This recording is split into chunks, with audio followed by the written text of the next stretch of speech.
Oke, masuk kepada materi yang selanjutnya atau bab selanjutnya, yaitu tentang teknik dan instrumen pengumpulan data. Dalam teknik dan instrumen pengumpulan data itu, jadi ada 5 teknik.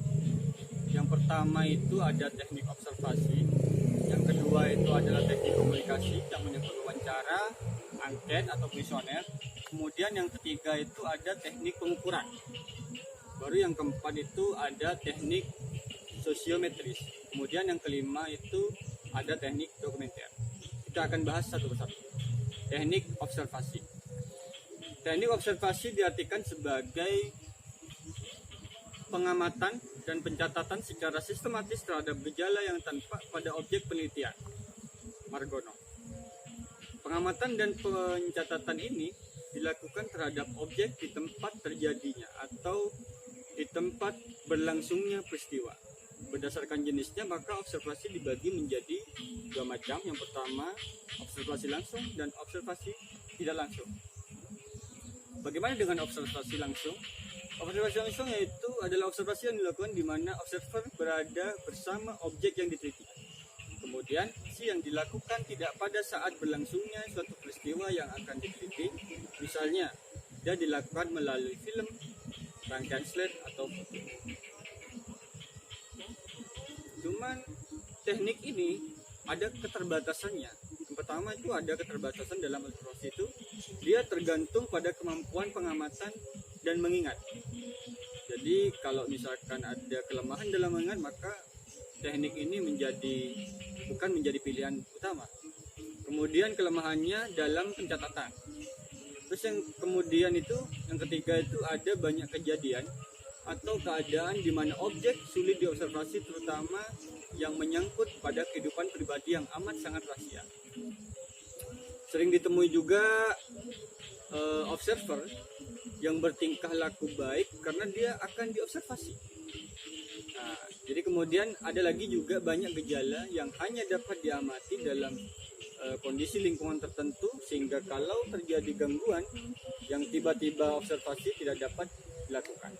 Jadi itu adalah keterbatasan dalam teknik observasi. Kemudian apa kelebihannya? Banyak gejala yang hanya dapat diteliti atau diselidiki dengan observasi sehingga hasilnya akurat dan sulit untuk dibantah. Itu masuk dalam kategori kelebihan dalam teknik observasi. Kemudian banyak objek yang hanya bersedia diambil datanya dengan observasi, misal karena responden terlalu sibuk. Ada lagi kemudian kejadian yang serempak dapat diamati dan dicatat secara serempak pula dengan menggunakan teknik atau memperbanyak observasi. Kemudian yang terakhir adalah banyak kejadian yang dipandang kecil dan tidak dapat diungkap dengan pengumpul data lain, melainkan hanya bisa diambil dengan teknik observasi. Masuk kepada teknik yang kedua, yaitu teknik komunikasi.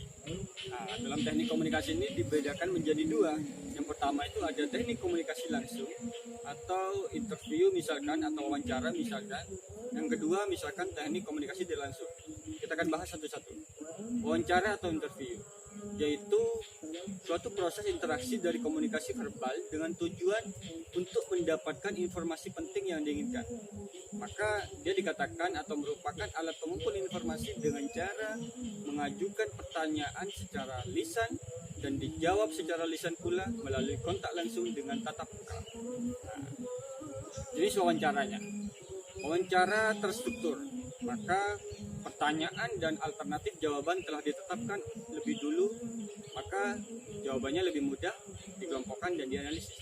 Ada wawancara tak terstruktur, biasanya dia bersifat informal, luas, disesuaikan dengan subjek dan suasananya. Angket dan kuesioner. Kuesioner itu alat pengumpul informasi dengan cara menyampaikan sejumlah pertanyaan tertulis untuk dijawab secara tertulis oleh responden. Itu kuesioner. Maka kuesioner di sini diklasifikasikan menjadi beberapa bagian. Yang pertama itu kuesioner tertutup. Yang pertama itu berupa pertanyaan disertai alternatif jawaban. Nah, kuesioner tidak berstruktur atau terbuka, biasanya jawabannya bebas menurut pendapat responden. Kemudian yang ketiga ada kuesioner kombinasi berstruktur dan tidak berstruktur atau terbuka dan tertutup. Dia memberi alternatif jawaban tapi memberi kebebasan responden untuk menjawab lebih lanjut. Terus yang terakhir ada kuesioner semi terbuka. Maka kuesioner ini memberi kebebasan kemungkinan menjawab selain dari alternatif jawaban yang sudah tersedia. Jadi itu tadi 4 poin dari kuesioner. Masuk kepada teknik yang ketiga, yaitu teknik pengukuran. Yang pertama itu ada tes, daftar inventory kepribadian, teknik proyektif, kemudian yang terakhir adalah skala. Oke, selanjutnya kita akan masuk kepada teknik yang keempat, yaitu tentang teknik sosiometris.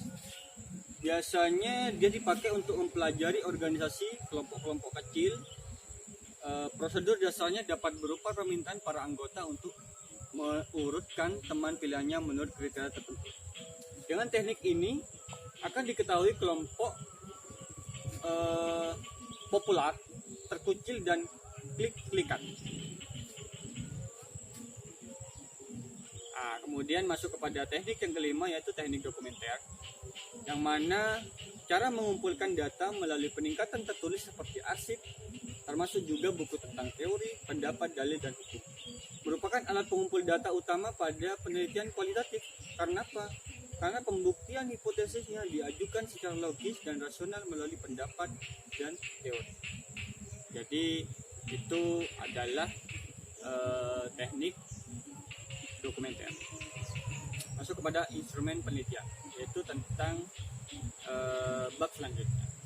Adalah suatu alat yang digunakan mengukur fenomena-fenomena alam maupun sosial yang diamati secara spesifik, yang mana fenomena tersebut atau fenomena itu disebut sebagai variabel. Apa kemudian macam-macam instrumen penelitian? Yang pertama itu ada tes, ada kuesioner, ada pedoman wawancara, ada lembar observasi, kemudian catatan anekdot, catatan berkala, daftar cek, dan skala nilai. Mungkin itu saja yang dapat saya sampaikan berkaitan dengan data, teknik, dan pengumpulan data atau instrumen pengumpulan data. Sekian, terima kasih. Assalamualaikum warahmatullahi wabarakatuh.